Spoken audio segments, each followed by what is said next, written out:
to this video. My name is Lydia. I'm a menstrual cycle educator and I like to share all kinds of things on here, mainly about periods, menstrual cycles, all that fun stuff. In this video, I'm going to be talking about my hymenectomy journey, how I started to realize I might have an issue getting it diagnosed, how the surgery was, prepping for surgery, how it went, and then the recovery. Let's just jump right into the video.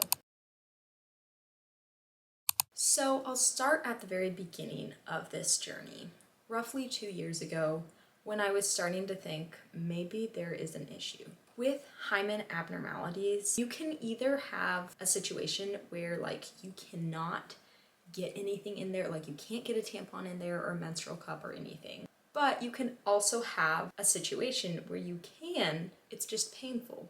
And that's where I was. I was able to use tampons, menstrual cups.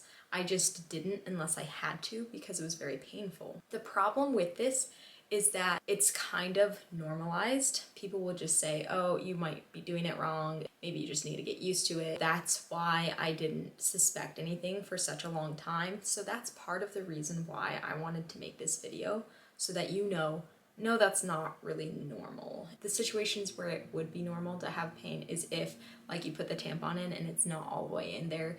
And I think most of us have probably experienced that at least once, and you know what that feels like. But there shouldn't just be pain when you're trying to put it in and take it out, and terrible pain. So I just want to touch on that. If you're watching this video because you think you might have an issue, make note of that.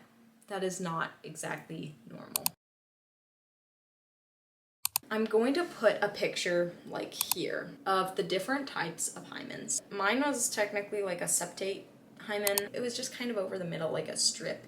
Like I said though, thicker than normal. I think it's just kind of nice to know, to look at, okay, here's the different types and here's what could cause issues. So you can look at that. The ones that don't cause issues, I think, are called lunar. It's where it's basically a crescent, either on top or the bottom of the opening, or if it's just completely kind of a circle completely around. But what you don't want is if it's covering the opening at all. That makes the opening smaller, makes it more painful to be using tampons, menstrual cups. If the hymen tissue is not as flexible and stretchy as it should be, and if it's really vascular, it's more painful. So tearing it is going to be really painful, very bloody. If we can avoid that, we're going to avoid that. I could use tampons, I could use menstrual cups, but it caused me a lot of pain. So that was my main problem. A couple of times I got a tampon stuck and it was horrific. I had to be really careful about the types of tampons I used because some, the way they fold out, I don't know, I was like, it is going to be stuck in there. And the corner got stuck and it actually did rip a tiny little hole in the hymen, and it was so painful because I had an abnormal hymen. Not only was it covering the opening of the vagina, but it also was thicker than normal. So a lot of times if you have a hymen abnormality, it's not just that it's kind of covering, either partially or fully covering the opening. A lot of times it's even thicker than normal. There's more blood flow going on. It's not as stretchy as it should be, and that's why surgery often has to happen. So that's what was happening there. It got stuck a couple times. It was I was so scared. It took me so long to get it out, and I was like, I'm never gonna do this again. So after having a couple of experiences like this, and I had been getting periods for 7 years at that point. So I had been using tampons for 7 years, not very often, just when I would want to go swimming or something like that and I'm on my period. But it's okay, it's not user error. There's something else going on here. That's where I kind of realized, maybe something's going on. And the bigger thing that made me realize something was going on was when my friend talked to me about it, because she had a similar situation and she got the surgery first. If she wouldn't have told me that, I don't think I would have got the surgery, and I would really be in a situation now. So that's another reason why I wanted to make this video, because there needs to be more voices talking about it. And if I could help just one girl get the surgery, that's my goal. I want you to not go through misery for no reason. So that was kind of my story leading up to getting the diagnosis. Now, when it came to the diagnosis, I was really, really nervous to make the call to my OBGYN and like figure out if I have an abnormal hymen, because I was like, what if I don't? What if this is normal and I just go for no reason? So I just want to like sit with you in that, because honestly there's no getting around it. That is a fear. Like, what if I'm calling and going and they think I'm stupid or something? First of all, they should not think that we're stupid for not knowing something that they never told us. Okay, we should not, like, how were we supposed to know? Nobody was teaching us about hymen abnormalities. What is a normal hymen? Nobody got that. Maybe you did. Maybe you were the rare person who did, but I for sure never learned that from anyone. Think about all of the problems and think like, okay, what are the chances that this is just perfectly normal? I'm an advocate for not having pain unless the pain is telling us something. You know, even pain in childbirth, it's not just there, like it's doing something. We know, oh yeah, I'm giving birth. So we shouldn't just have pain just because. So that was definitely the hardest part for me, was just like, I feel so silly. What if there is no problem? So what I did, I called my OBGYN like office. At that time, I don't think I even had like a regular OBGYN. I was like 20, so I wasn't starting to go for my annual. I never went like yearly. I just kind of went as I had problems. So I called an office that I was planning to go to, and I basically explained, I was like, I think I have an abnormal hymen. I think I have a septate hymen, and I want to like get it checked out and see if I'm a candidate for surgery, for hymenectomy. So she was like, okay, and basically scheduled me for like a consultation. When I went in for this appointment, she looked at the hymen, she felt to see and looked in there. So she was like, yes, you definitely do have an abnormality and we can get you scheduled for a hymenectomy. I was so relieved, because that means I'm not crazy. I'm hoping giving you this information helps you to figure out what to say when you're calling and everything. I don't remember exactly everything, but just be prepared to, you know, take your clothes off, put your gown on, and basically just get examined. Yeah, that was the diagnosis part. Pretty easy, a lot of relief just knowing I'm not crazy. Now let's talk about scheduling the surgery, preparing for the surgery, all that good stuff. I think we scheduled the surgery about a month out. I pretty much scheduled for like as soon as I could, and it was roughly 1 month away. So just to prepare you for it, it might take a little while for your surgery to get scheduled. You know, it might not be immediate. I think that's to be expected. They gave me a soap, weird smelling, you know, it's like an antibacterial, antimicrobial, whatever soap that you're supposed to wash yourself with. And I honestly, I did not ask them because I was like worried, but I was confused because of where the surgery was, and the soap said, you know, do not use this around the genital area or anything. I was just kind of confused about the point of it, but I mainly focused on, you know, like my legs. But yeah, there was confusion, but definitely don't use that soap, you know, in that area. Listen to what the instructions say. You can definitely ask your doctor for instructions if you're confused about that. I think I washed with that. It was like the night before and the morning of, or something like that. I know it was a couple of times, and of course you'll get these instructions. I'm just trying to prepare you if that's what your goal is to kind of prepare for the surgery.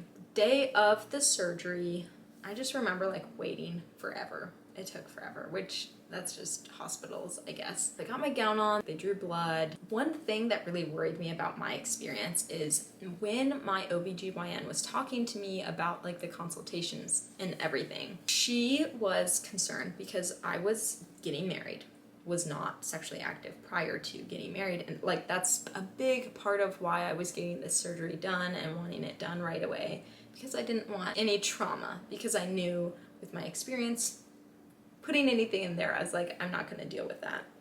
We're not even gonna, nope, I need the surgery. She was really pushing to get me on birth control, because I told her I was not planning to go on any hormonal birth control. I'm trained in fertility awareness methods, that's what I'm gonna be doing. And she was really pushing for me to get an IUD. I don't know why. I think it's because she was talking to me about non-hormonal options, and I was like, I am curious to hear more about the copper IUD, because I was like, I'm curious about like how that works since it's not hormonal. And she talked to me about it and I was so confused. Okay, it does not sound like something that should have been recommended to me because I have painful and heavy periods. One of the main side effects is like it can cause your periods to be more painful and more heavy. Like you're not supposed to recommend them to people who have heavy periods for that reason. So I don't know why she was pushing for that so much. And it was literally written on the whiteboard when they wheeled me into the surgery room. It was like possible IUD insertion. We were like really stressed that day, talking to everyone and being like, I don't want the IUD. Please don't put that in me while I'm under. So that just really stressed me out. If you do want the IUD, it is a great time since they're putting you fully under. You don't deal with the pain of that being put in. So that is something to consider. But if you don't want anything else happening, apparently you have to make sure they know that you don't want anything else happening, because that was just weird. Besides that, they got me in the surgery room, prepped me. My thing is, I get extremely anxious, just in general. I get very anxious, especially with medical procedures, and I don't respond well to anesthesia.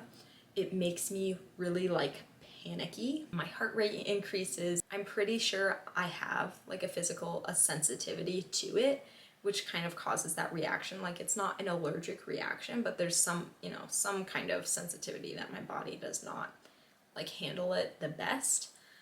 But it's also my anxiety because I get really anxious when I'm not feeling fully myself, fully in control. And so as the anesthesia is going and like my eyesight is slowly going, my vision is like blurring and I'm losing control of my body. Like I hate that so much. But that's not a given, that's kind of a rare case. Like that's just what happens to me. There's nothing I can do about it. That's just what happens. But honestly, my anesthesia lady was very nice. She was like patting my arm. Once I got through that and was knocked out, it was fine. I just feel like it takes me a while before I'm knocked out. And so I'm aware of like everything slowly fading. So that was like not great. But, I woke up and felt like I had just the best sleep ever, which I love. And yeah, the surgery was done. They said it definitely was very vascular, and it was a very good thing that I had the surgery done, which again was just something that made me like so relieved. Yeah, that was pretty much all for the surgery part. They kept me there just for like 30 minutes or an hour. I don't know exactly how long it was, just for the anesthesia to wear off a little bit. And I think they wheeled me out to the car or something. But yeah, that was basically the experience there with the surgery. Let's talk about recovery. The first thing is, it was a very quick recovery. Just a couple days. I took off work the day of surgery, but I went right back the next day. And that is possible, and it wasn't pushing it too much. It may depend on your job though. If I'm remembering right, it almost bothered me more to sit than to stand, which kind of makes sense, when you think of the nature of it. And definitely just wear clothes if possible. If your work allows you to, tight jeans or anything like that would not be comfortable. So something loose, stretchy, whatever. But yeah, I was able to go back to work the very next day. I think I was pretty much like healed up within about a week or so. I think that first period right after the surgery, I didn't use any like tampons or menstrual cups, but the one after that, I was able to. I think it was about 8 to 12 weeks recovery before like sexual activity, I think was recommended. I'm thinking 2 months though. Like after 2 months, you're good to go, which was perfect because yeah, my surgery was in July. I got married in September, and like it was fine. It was healed up. The big thing that I want you to know about recovery, please just buy what women get for postpartum, a Peri bottle, I think it's called. I'll put a picture like here of what it is. Buy one of those and use that. The first time that you pee, especially, I think the first like 2 or 3 times I peed, I was not expecting the searing pain. So you want to use that whenever you pee, like you just are spraying down there like as you're peeing. It's like the pH or something of the urine on that fresh like wound burn so bad. Like I had to pee so bad. It was like 12 hours after the surgery or something. The first time I tried, it hurt so bad. Like my body wouldn't let me. So please invest in one of those and use it right away. After like the second or third time peeing, I was fine after that. Like it did heal up pretty quick from that point. That was something I did not expect. That was something they did not warn me about. And then another thing about recovery, I was wearing a panty liner for a couple days, at the most the full week following the surgery. There was just a little bit of like bleeding and whatever from the surgery, but it was not bad at all. That was pretty much it for recovery. It was quite fast. And if you're in a similar situation that I was, where you're trying to time it before a wedding or anything like that, I would definitely recommend that you get the surgery at least 2 months before sexual activity. Just be very, very patient with yourself and your body, because my thing was just that I tensed up because my body like knew, it was used to it, things being painful, even just putting in a tampon or anything like that. So what my doctor recommended, which was very helpful, was definitely make sure you do use a menstrual cup or tampon or something before getting to that point, to kind of like get your body used to something not being painful. Like relax your body, make sure you're not tensing up, to kind of help your body adjust. If you had a lot of pain or traumatic experience with that pain, like using tampons or anything, I don't know, you might even need to see like a pelvic floor specialist or something. Really give yourself time to work through things and get used to it not being painful anymore. I think that was pretty much all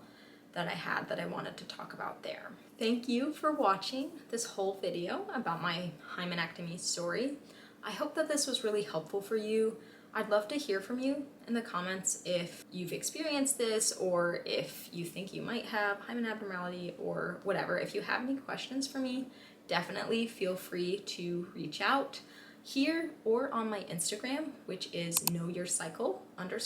I just love sharing on this channel all things periods, menstrual cycles, all of that good stuff. And I'm a menstrual cycle coach. I coach you, even stuff like this.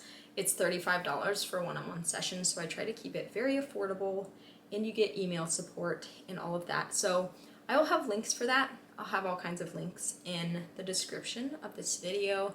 I would love if you'd subscribe if this seems like helpful content. I feel like there's definitely a need for this type of education in this space. But yeah, thank you so much for watching this video. Bye.